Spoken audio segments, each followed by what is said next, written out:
सर्वप्रथम मंगलाचरण।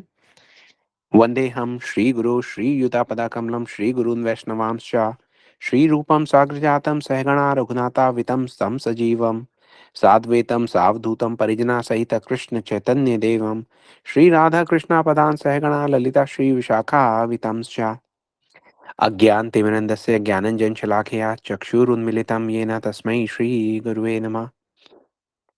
नमो विष्णुपदाय राधिकाय प्रियात्मने श्रीमद्भक्ति वेदांत नारायण गोस्वामी इति नामिने। नमो विष्णुपदाय कृष्णपृष्ठाय भूतले श्रीमती भक्ति वेदांत स्वामिनिति नामिने। वाञ्छकल्पतरुभ्यश्च कृपा सिन्धुभ्यश्च पतितनाथ पावनेभ्यो वैष्णवेभ्यो नमो नमः। नमो महावदन्याय कृष्ण प्रेम प्रदायते कृष्णाय कृष्ण चैतन्य नामने गौरा तुषे नमः। हे कृष्णा करुणा सिंधु दीनबंधु जगतपते गोपिशा गोपिका कांत राधाकांत नमस्तुते। तप्त कंचन गौरंगी राधे वृंदावनेश्वरी वृषभानुसुते देवी प्रणमामि हरिप्रिये। जय श्री कृष्ण चैतन्य प्रभु नित्यानंदा श्री अद्वैत गदाधर शिवासादि श्री गौर भक्त वृंदा। हरे कृष्ण कृष्ण कृष्ण हरे हरे हरे राम राम राम हरे हरे। सर्वप्रथम मैं अपने दीक्षा गुरु नित्य लीला प्रविष्टा श्री श्रीमद् भक्ति वेदांत नारायण गोस्वामी महाराज जी के अभय चरण कमलों में अनंत कोटि दंडवत प्रणाम ज्ञापन करता हूँ। उनकी अहेतु की कृपा की वांछा करता हूँ।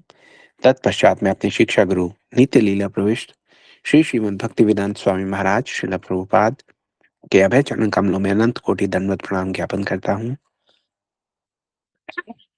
उनकी अहेतु की कृपा की वांछा करता हूँ। तत्पश्चात हमारे साथ जुड़े हुए सब वैष्णव वैष्णवियों के चरणों में यथायोग्य प्रणाम स्वीकार हो। आप सब लोगों का बहुत बहुत स्वागत है भगवान श्री रामचंद्र जी की बारात में। बहुत दिव्य बारात है।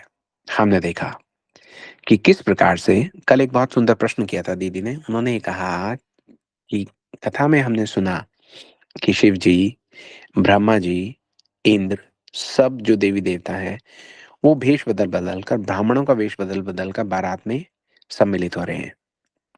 उसके पहले हमने देखा कि किस प्रकार से लक्ष्मी जी, सरस्वती जी, पार्वती जी, उन्होंने भी मिथिलावासियों का, मिथिलानियों का वेश धारण किया। सुंदर स्त्रियों का मंगल गीत गाते हुए वो भी बारात में सम्मिलित हो गए। तो प्रश्न ये था कि इन सबको अपना वेश बदलने की क्या आवश्यकता थी। देखिए, उसके लिए सबसे पहले हमें ये समझना होगा कि इन सब लोगों को विवाह में आने की ही क्या आवश्यकता है। विवाह में सम्मिलित होने का इतना लोभ क्यों है? क्यों सब के सब ये चाह रहे हैं कि किसी प्रकार से इस विवाह में सम्मिलित हुआ जाए। तो आज हम थोड़ा-सा इसके बारे में चर्चा करेंगे और आज चर्चा करना इसलिए भी आवश्यक है क्योंकि देखिए, राम जी जो हैं वो बारात के साथ आ गए हैं। उनकी रूप माधुरी का जो रसपान है वो सब लोग कर रहे हैं। सीता जी अब तक नहीं आई हैं। सीता जी का प्रवेश होना है। सीता जी का प्रवेश होने से पहले हम थोड़ा-सा समझेंगे कि अलग-अलग जो घटनाएँ, जो लीला क्रम में जो हम देखते हैं, किस कारण से वहाँ हैं जहाँ उनको रखा गया है। सबसे पहले तो हम ये समझे कि जो रामलीला है उसका मुख्य कारण क्या है? भगवान राम के यहाँ पर आकर इस धराधाम पर नरवत लीला करने का प्रमुख कारण क्या है? जब हमने रामचरितमानस का प्रारंभ किया था तो कुछ समय के बाद हमने भगवान के यहाँ पर अवतार लेने के जो प्रमुख कारण थे उनकी चर्चा की। राम जन्म के भेद अनेका परम पवित्र एक ते एका। अब उसमें से एक मुख्य कारण जो हमने सुना था वो ये था कि वैकुंठ में जय और विजय जो भगवान के द्वारपाल थे वो यहाँ पर आ गिरे। उनको श्राप मिला और भगवान उनको वापस उबारने के लिए यहाँ पर आए। हमारे जो रसिक वैष्णव हैं वो हमेशा से यही कहते हैं, श्री संप्रदाय विशेषकर इस बात पर और ज्यादा जोर देते हैं। वो ये कहते हैं कि पूरे को पूरा जो रामलीला है, जो भगवान यहाँ पे आए, उन्होंने अपनी नरवत लीला की, उसका प्रमुख कारण जो था भक्तों को श्री सीता जी और राम जी के विवाह का जो माधुर्य रस था उसका रस प्रदान करना था। शायद यही कारण है कि गोस्वामी तुलसीदास जी ने जितने विस्तार में इस पूरी विवाह का जो समारोह है उसका वर्णन किया है, उतने विस्तार में उन्होंने और किसी घटना का वर्णन किया ही नहीं है। आप ही देख लीजिए कि हमें कई दिन हो गए हैं और गोस्वामी तुलसीदास जी लिखे जा रहे हैं, लिखे जा रहे हैं, लिखे जा रहे हैं। तो उसको समझने के लिए हम एक बार दोबारा से उस कथा पे चलते हैं। स्थान है वैकुंठ, वहाँ पर बैठे हुए हैं भगवान नारायण स्वयं और उनके चरण कमल की सेवा कर रही है महालक्ष्मी जी वहाँ पर। तो लक्ष्मी जी जो भगवान के चरण कमलों की सेवा कर रही हैं, वो सोचती हैं कि मैं ये जो भगवान हैं, भगवान के जो पद कमल हैं, इतने कोमल हैं कि मैंने अगर अपने कठोर हाथों से उनकी सेवा की, तो उनको कष्ट ना हो। अब सुनने में ये बात थोड़ी विचित्र लगती है कि अरे! लक्ष्मी जी के हाथ तो इतने कोमल हैं, लक्ष्मी जी तो बहुत कोमलंगा हैं। जब वो चलती हैं, तो वहाँ पर जो वैकुंठ के द्वारपाल हो गए, वहाँ जो सेवक हो गए, वो बिल्कुल एकदम जो सबसे ज़्यादा कोमल कमल का फूल है, उसके पराग लाकर वहाँ बिछाते हैं कि कहीं लक्ष्मी जी के चरणों को जो धरती है वहाँ की वो कठोर ना लगे, और फिर भी उनको कठोर लगती है। तो इतनी जो कोमलांगा हैं लक्ष्मी जी, उनको ऐसे लग रहा है कि उनके हाथ कठोर हैं। कठोर कैसे हैं? भगवान के श्री चरण कमल की तुलना में कठोर लगते हैं। तो इतने मतलब आप ये समझिए कि कोमल जो हैं, वो भगवान के चरण कमल हैं। जब उनकी पाद सेवा करती हैं लक्ष्मी जी, तो वो ये एक बार भगवान से प्रश्न करती हैं कि हे भगवान, आप इतने कोमल हैं, तो मुझे कई बार आश्चर्य होता है कि जब आप अपनी लीला के लिए नीचे जाते हो, इधर-उधर जाते हो, अपनी वीर रस का आस्वादन करने के लिए, तब आप कैसे कठोर हो जाते हो? तब आप कैसे मतलब इतना जो वीर रस का आस्वादन करने के लिए आप क्या करते हो? तो भगवान ने कहा, "अच्छा, लक्ष्मी जी, आप ये आपका जो प्रश्न है, उसका उत्तर तो बहुत सिंपल है, मैं अभी आपको करके दिखाता हूँ।" भगवान इधर देखते हैं दाएँ-बाएँ कहाँ, तो उनको दिखते हैं द्वारपाल जय और विजय।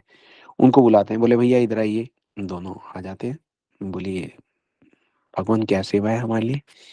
वो ये कहते हैं, "देखिए, लक्ष्मी जी जो है, वो हमारा थोड़ा वीर रस का वो देखना चाह दर्शन करना चाह रही हैं। आप एक काम कीजिए, ये जो आपके हाथ में गदाएँ हैं, इनको पूरी ताकत लगाकर पूरे अपने शक्ति के साथ आप हमारे सीने पर इसकी चोट कीजिए।" अब जय और विजय तो बड़े घबरा गए, बोले, "ये क्या आपने कह दिया? ये हम आप पे वार कैसे कर सकते हैं?" अब 2 चीज़ें हैं यहाँ पर, एक तो भगवान का जो है आदेश हुआ है कि ऐसे कीजिए। जय और विजय के मन में ये बात ये है कि भगवान का जो आदेश हुआ, वो तो हमें पूरा करना चाहिए था। लेकिन जैसे ही आदेश सुना कि ये आदेश है क्या? कि भगवान के ऊपर वार करना, भगवान को चोट पहुँचाना? बोले, नहीं भगवान, ये तो हम नहीं कर सकते। उन्होंने हाथ जोड़ लिए, नीचे बैठ गए। बोले, भगवान और कोई आप आदेश दीजिए, ये आदेश हम कर नहीं पाएँगे। अब यहाँ पे समझने की बात ये है कि जय और विजय के हृदय में हमेशा ये भाव रहता है कि किसी न किसी प्रकार से भगवान की सेवा तो की जाए। लेकिन यहाँ पर जो सेवा दी गई है वो कर नहीं सकते। तो सेवा करनी भी है और कर भी नहीं सकते। इसका तारतम्य कैसे बैठेगा? भगवान बैठाएँगे। आप देखते जाइए कैसे। भगवान ने कहा, कोई बात नहीं, मैं बहुत प्रसन्न हुआ। आप लोग जा सकते हैं। अब जय और विजय चले तो गए। अब वो ये सोच रहे हैं कि भगवान प्रसन्न हुए तो किस बात से प्रसन्न हुए?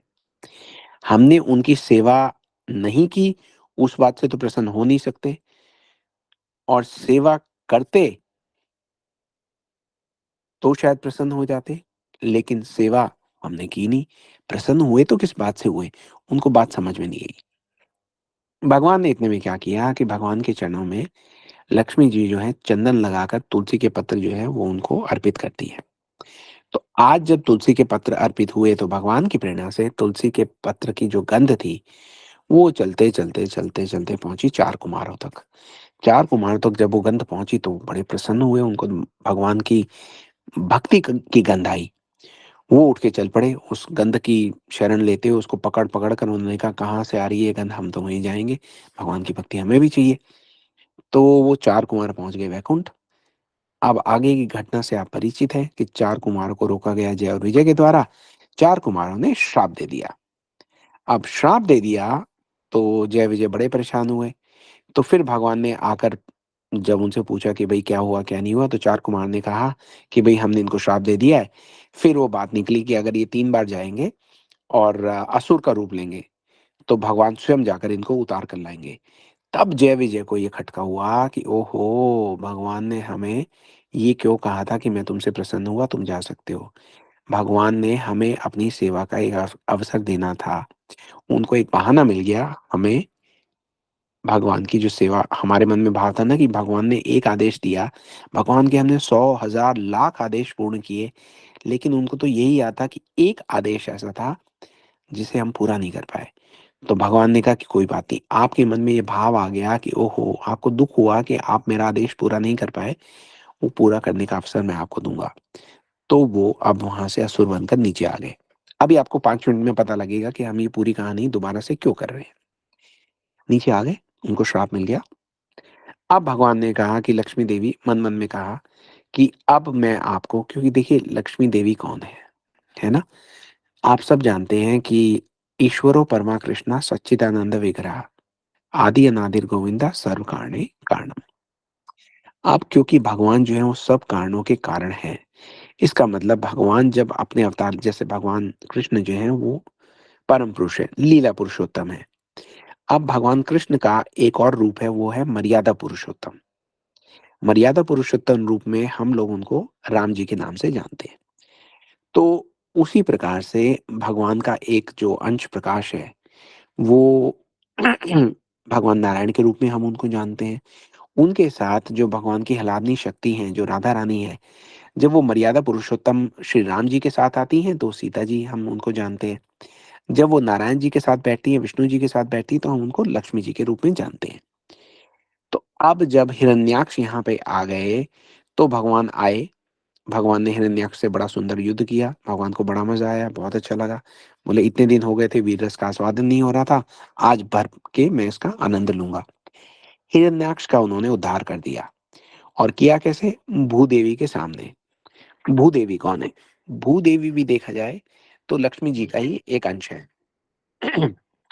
तो भूदेवी जी के सामने भगवान ने हिरण्याक्ष का जो है वो वध कर दिया और उनको अपना वीर जो रस है उसका आस्वादन करने वाला रूप प्रकट कर दिया। उसके बाद हिरण्यकशिपु की बारी आई। वहाँ पे तो नरसिंहदेव आए और क्या उन्होंने वीर रस का वहाँ प्रदर्शन किया, क्या रौद्र रूप ऐसा दिखाया। वहाँ तो लक्ष्मी जी जब देखने आई कि अरे! कैसा युद्ध कर रहे हैं, क्या उन्होंने रूप धारण किया हुआ है। तो वो तो रूप देख के लक्ष्मी जी जिन पैरों से आई थी उन्हीं पैरों से उल्टे लौट गई।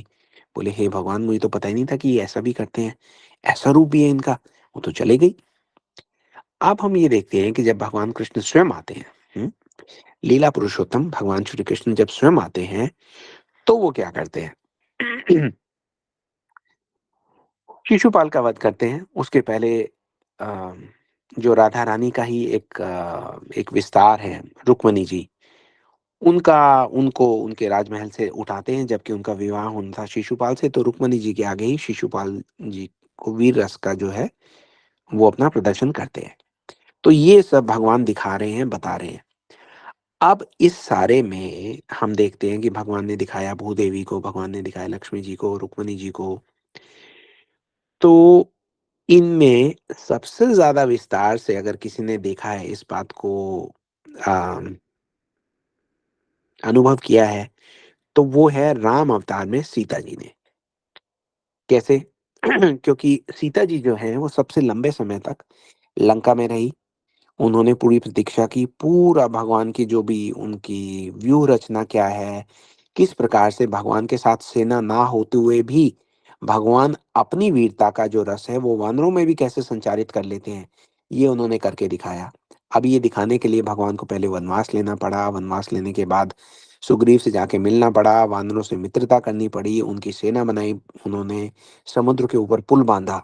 मतलब the most unlikely task ever achieved in the history वो भगवान ने वहाँ पे करके दिखाया।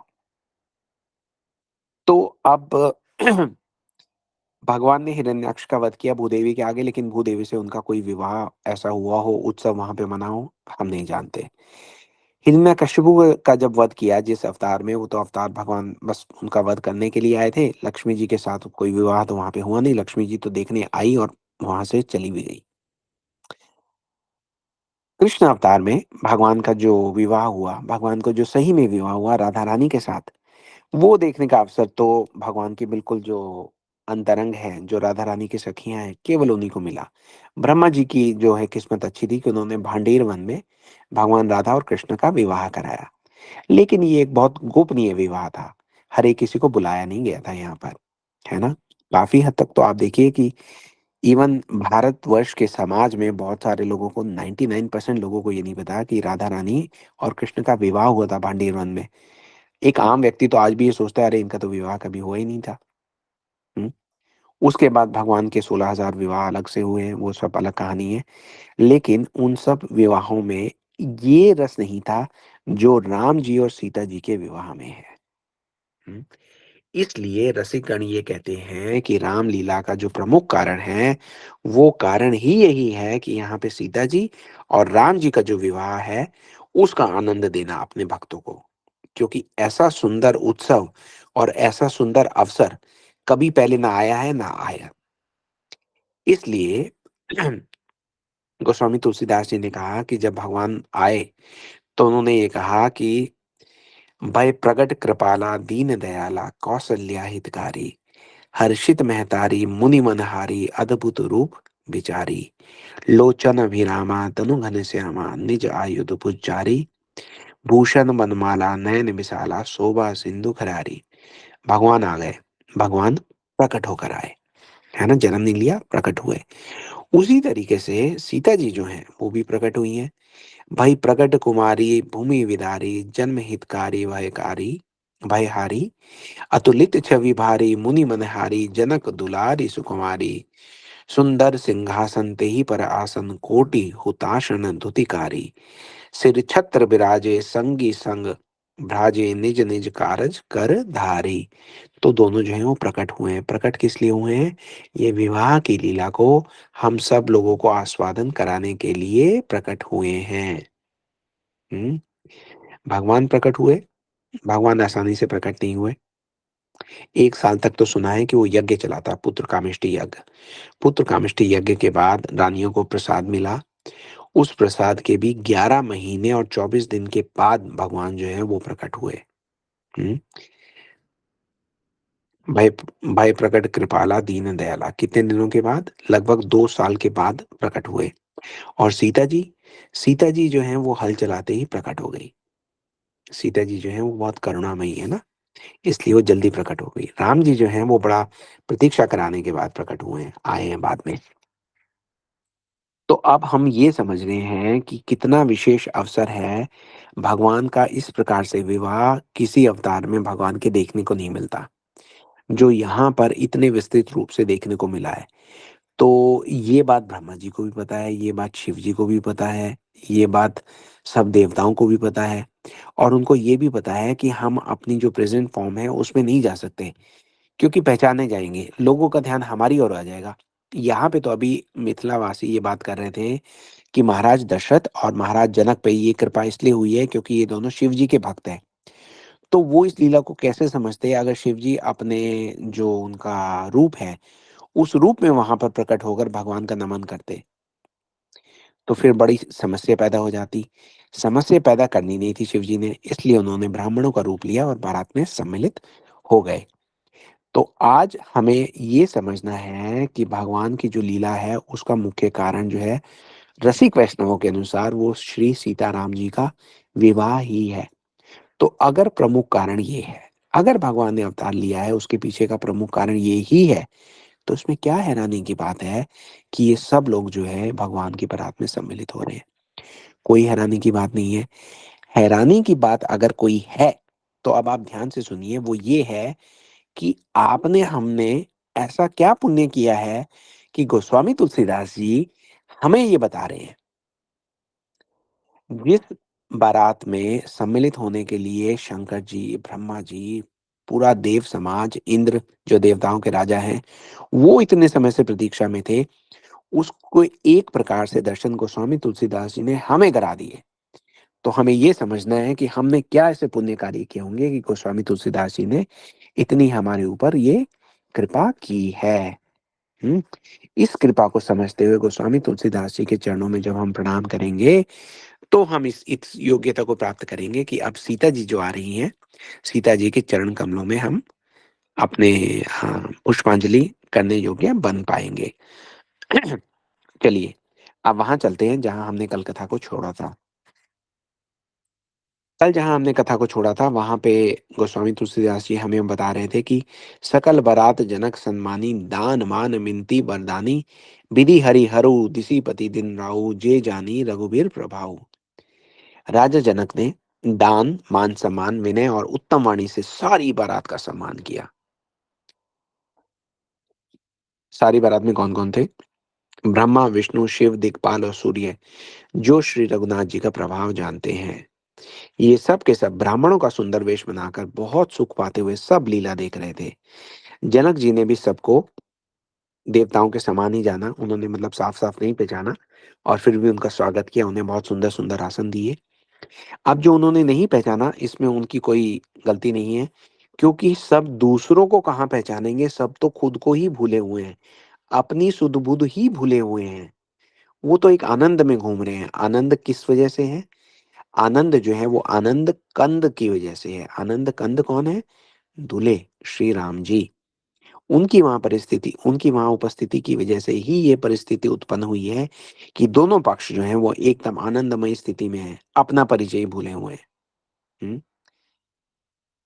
इसी बीच श्री रामचंद्र जी ने इन सबको पहचान लिया और उनकी मानसिक पूजा करते हुए उन्हें मानसिक आसन दिए। प्रभु का सरल शील स्वभाव देखकर देवगण मन मन में बहुत आनंदित हुए। वो ये सोचने लगे, अरे भगवान का हमारे प्रति इतना प्रेम है। हम्म। उसके बाद जो बारात के साथ आए हुए हैं श्री रामचंद्र जी बारात में, और बारात को रिसीव करने वाले पूरे वधु पक्ष में सब के सब श्री रामचंद्र जी के मुख रूपी चंद्रमा की छवि को अपने अपने सुंदर नेत्र रूपी चकोर से आदर पूर्वक पान कर रहे हैं। अब वशिष्ठ जी ने शतानंद जी को बुलाया और ये कहा कि आप अब जाकर राजकुमारी को शीघ्र ले आइए। तो शतानंद जी बहुत प्रसन्न होकर सीता जी को लेने के लिए चले। समय बिलो की वशिष्ठ बुलाए, सादर सतानंद सुनी आए। बेगी कुंवारी अबानु जाई, चले मुदित मुनि आयो पाई। रानी सुनी उपरोहित बानी, प्रमुदित सखिन समेत सयानी। विप्र वधु कुल वृद्ध बुलाई, करी कुल रीति सुमंगल गाई। तो जब उन्होंने अपने पुरोहित शतानंद जी का आदेश सुना, तो जो रानियां थी वो बहुत प्रसन्न हुई। रानियों के साथ इतनी सारी सखियां थी, वो भी बहुत प्रसन्न हुई। उन्होंने संकेत किया और ब्राह्मण स्त्रियां जो थी और कुल की जो वृद्ध स्त्रियां थी उनको बुलाया, उनको प्रणाम किया और उनसे प्रार्थना करके सारी जो कुल की रीतियां थी उनका पालन किया और सुंदर मंगल गीत गाते हुए वो चलने लगे। अब जो स्त्रियां जा रही हैं उनमें भी पार्वती जी, लक्ष्मी जी और सरस्वती जी जो हैं वो जाकर उनमें मिल गई हैं उस मंडली में। और उस मंडली की जो स्त्रियां हैं वो सब सीता जी का श्रृंगार करके मंडली बनाकर प्रसन्न होकर उनको मंडप की ओर लेकर चली हैं। अब जो पूरा रास्ता है और वो भवन भी जो है वहाँ का जो साज सज्जा है बहुत सुंदर है, बहुत मंगल है। वहां से सीता जी होकर गुजर रही हैं। उनकी जो मनोहर गान है उसको सुनकर जो सारे सारे शकुन है, शगुन, जो शुभ शगुन है, वो वहां पर अपना नृत्य करने लगते हैं। पाजे पंजनी सुंदर कंकड़ ताल की गति पर बड़े सुंदर जो संगीत है वो बज रहा है वहां पर। सीता जी जो है उनके सौंदर्य की कोई उपमा दी नहीं जा सकती। वो स्त्रियों के समूह में इस प्रकार की शोभा पा रही हैं मानो छवि रूपी ललनाओं के समूह के बीच में साक्षात परम मनोहर शोभा रूपी स्त्री सुशोभित हो। सीता जी की सुंदरता का वर्णन हो नहीं सकता, क्योंकि गोस्वामी तुलसीदास जी कहते हैं कि बुद्धि बहुत छोटी है और मनोहरता बहुत बड़ी है। रूप की राशि और सब प्रकार से पवित्र सीता जी को बरातियों ने आते हुए देखा। सिय सुंदरता बरनी न जाई, लघुमती बहुत मनोहरताई। आवत दिखी बराती ने सीता, रूप राशि सब भांति पुनीता। सभी मन ही मन किए प्रणामा, देखे राम भय पूर्ण कामा। हर्षे दशरथ सुतन समेता, कहीं न जाई और आनंद जेता। सबने उनको मन ही मन में प्रणाम किया। रामचंद्र जी को देखकर तो सभी पहले ही एकदम पूर्ण काम हो गए थे। अब उन्होंने जब सीता जी के दर्शन किए तो वो इस जगत के रहे ही नहीं। देवता प्रणाम करके फूल बरसा रहे हैं, मंगलों की मूल जो ऋषि मुनि हैं, जो संत हैं, उनके आशीर्वाद की ध्वनि हो रही है। गानों और नगाड़ों के शब्द से बड़ा सुंदर शोर हो रहा है। शोर हो रहा है लेकिन बहुत सुंदर हो रहा है। वहाँ पर उपस्थित सब नर, नारी, देवता सब प्रेम और आनंद में मग्न हैं। इस प्रकार सीता जी उस सुंदर मंडप में आई हैं। जो मुनिराज हैं बहुत ही आनंदित होकर शांति का पाठ कर रहे हैं। इस अवसर पर, इसका मतलब सीता जी के आगमन के अवसर पर, जो भी उनके कुल की रीति है, जो भी व्यवहार है, कुलाचार है, वो सब करने का उत्तरदायित्व तो उनके कुलगुरु का है। कुलगुरु वहां पे आते हैं, सब लोग उनको प्रणाम करते हैं। प्रणाम करके उनसे आज्ञा लेकर जो भी रीतियां हैं उनका पूर्ण तरीके से पालन होता है। गुरु जी प्रसन्न होकर सीता जी के द्वारा उनसे पहले गौरी जी की पूजा करवा रहे हैं। पार्वती जी स्वयं वहां पर हैं और वो ये देख रही हैं कि भाई जो कुलगुरु हैं वो सीता जी से कह रहे हैं चलिए अब गौरी जी की प्रार्थना कीजिए। और वो देख के वो सोच रही हैं कि मेरी प्रार्थना ये क्यों कर रही हैं, है ना? लेकिन उनसे करवाई जा रही है। उसके बाद वो गणेश जी की प्रार्थना कराते हैं। फिर ब्राह्मणों की पूजा करवाते हैं। हुँ? ब्राह्मण जो हैं वो उनके साथ मिलकर गौरी और गणेश की पूजा कर रहे हैं। देवता प्रकट हो होकर पूजा ग्रहण कर रहे हैं, आशीर्वाद दे रहे हैं और अत्यंत सुख भी पा रहे हैं। हुँ? उसके बाद देखते हैं कि वहाँ पर स्वयं सूर्य देव प्रकट हो रहे हैं। स्वयं सूर्यदेव क्यों प्रकट हुए हैं? स्वयं सूर्यदेव इसलिए प्रकट हुए हैं क्योंकि वो दूल्हे की बारात की ओर से हैं। पूरा का पूरा जो वंश है, राम जी का जो वंश है, वो सूर्य वंश है। तो सूर्य वंश के जो प्रमुख हैं, वो तो फिर आपके सूर्य भगवान ही हुए। तो सूर्य देव जो हैं, वो स्वयं वहाँ पर प्रकट होते हैं। सबको वहाँ पर बैठाते हैं और अपने कुल के बारे में बताने लगते हैं कि मैं स्वयं सूर्य हूँ और ये मेरा वंश है।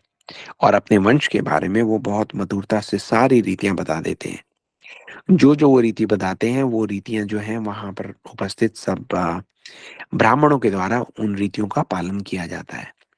आप ये देखिए कि कैसा क्या अद्भुत, अलौकिक, विचित्र दृश्य रहा होगा कि सूर्यदेव अपना परिचय दे रहे हैं कि हाँ, मैं सूर्यदेव हूँ, ये मेरा वंश है। ये मेरे वंश में आए हुए भगवान हैं। हमारे वंश की जो रीति है वो ये है। हमारे वंश की जो परंपरा है वो इस प्रकार की है और उन सब रीतियों का वहाँ के जो ब्राह्मण हैं, बहुत आदरपूर्वक पालन कर रहे हैं। उसके बाद सीता जी से उनके पुरोहित ने, सब ऋषियों ने, मुनियों ने, संतों ने जब सीता जी से प्रार्थना करके सब देवताओं की पूजा करा ली, तब उनको कहा कि अब आप सिंहासन पर बैठिए। तो जैसे ही वो सिंहासन पर बैठती हैं, तो सीता जी और राम जी जो हैं, वो आपस में सबकी नज़र चुराकर एक दूसरे के दर्शन कर रहे हैं। हुँ? तो यहाँ पर गोस्वामी तुलसीदास जी कहते हैं कि जब वो एक दूसरे को देखते हैं, श्री सीता जी और श्री राम जी का आपस में एक दूसरे को देखना तथा उनका परस्पर का प्रेम किसी को लख नहीं पड़ रहा है, मतलब कोई देख नहीं पा रहा है। क्योंकि गोस्वामी तुलसीदास जी कहते हैं कि ये तो जो है मर्यादा पुरुषोत्तम अवतार है ना? इनकी बड़ा यहाँ पे जो मर्यादा है, वो हर समय रहती है। तो जो बात श्रेष्ठ मन, बुद्धि और वाणी से भी परे है, उसे कवि क्यों कर प्रकट करे? तो प्रकट करने का कोई कारण नहीं है। अच्छा जी, अब जो हवन की अग्नि वहाँ पे प्रकट हुई है, वो वहाँ पर स्वयं अग्निदेव आ गए हैं। अग्निदेव शरीर धारण करके वहाँ पर आ गए हैं। बड़े सुख से आहुति ग्रहण करते हैं। हम तो जब आहुति देते हैं तो अग्नि में डालते हैं ना, तो वहाँ पर जो आहुति दी जा रही है, अग्निदेव स्वयं वहाँ पे विराजमान है और दोनों हाथों से उस सब आहुतियों को ग्रहण कर रहे हैं। और सारे के सारे जो वेद हैं, वेदों का पाठ किया जाता है ना, वहाँ पे वेद जो हैं वो ब्राह्मण के रूप में वहाँ पर प्रकट हो चुके हैं और बता रहे हैं कि विवाह की विधि क्या-क्या है। विवाह की विधियों का जो है वो वहाँ पर बखान किया जा रहा है। तो दोनों के दोनों भगवान श्री राम जी और सीता जी जो हैं वो विवाह के मंडप में आ गए हैं। विवाह की अग्नि जो है प्रज्वलित हो गई है, अग्निदेव स्वयं वहाँ पर उपस्थित हैं और जो विवाह की पूरी विधि है वो प्रारंभ होने को है। विवाह की ये जो विधि है जब प्रारंभ होगी तो उसके दर्शन करने के लिए आप और हम वहाँ पर उपस्थित होंगे। लेकिन वो विधि, वो अवसर अब आएगा हमारी अगली क्लास में जो कि होगी सोमवार को, ठीक शाम को 7:30 बजे। तो आप लोगों से प्रार्थना है कि कृपा करके हमें उस समय प्लीज़ जॉइन कीजिएगा। हमें अपने आशीर्वाद के द्वारा फलित करके अम, इस कथा को आगे बढ़ाने का हमें सामर्थ्य दीजिएगा। आज यहाँ आने के लिए, हमारे साथ जुड़ने के लिए आपका बहुत-बहुत धन्यवाद। साधुवाद। अम, एक और विशेष घोषणा ये है कि अगले वीक हम क्विज़ का आयोजन करेंगे। जो अब तक क्लासेस हुई हैं उसके बारे में वीकेंड पे हम सारे लिंक डाल देंगे, विशेषकर उन क्लासेस का लिंक डाल देंगे जिनके बारे में हम प्रश्न पूछने वाले होंगे। तो आप सब लोगों से प्रार्थना है कि बड़े अच्छे से आप उन सब क्लासेस को सुनिएगा, ताकि जो भी आपके प्रश्न हो ज़्यादा से ज़्यादा ठीक हो सकें। अब हमारी क्लास यहाँ पे फिनिश हो गई है। We can stop the recording now. अगर किसी का कोई प्रश्न है, कोई टिप्पणी, कोई कुछ पूछना चाहता है तो आप हैंड रेज़ कर सकते हैं। निशा दीदी आपको बुलाएँगी और फिर हम और बात कर सकते हैं, और उसके बाद हम इस सत्र का यहीं पर इसको पूर्ण विराम देंगे। हरे कृष्णा, जय श्री राम, जय श्री राधे।